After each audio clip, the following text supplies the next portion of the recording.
ആയിരിക്കും കൂട്ടുകാരെ എൻ്റെ ഈ പാട്ട് എല്ലാവരും കണ്ടും കേട്ടും സപ്പോർട്ട് ചെയ്യണമെന്ന് നിങ്ങളോട് ഞാൻ അപേക്ഷിക്കുന്നു, അഭ്യർത്ഥിക്കുന്നു.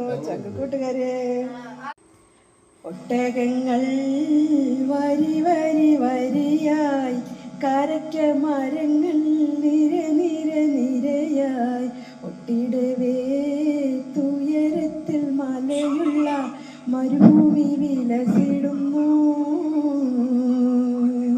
തുടിക്കസിപ്പൂ മരത്തിൻ്റെ കനികളും ജറതെന്ന കിളികളും ചുടുകാട്ടിനൊലികളും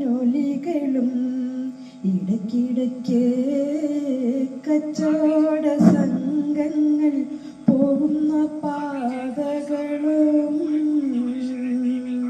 ഒട്ടകങ്ങൾ വരി വരി വരിയായി, കരയ്ക്ക മരങ്ങൾ നിര നിര നിരയായി, ഒട്ടിടവേ തുയരത്തിൽ മലയുള്ള മരുഭൂമി വിലസിടുന്നു.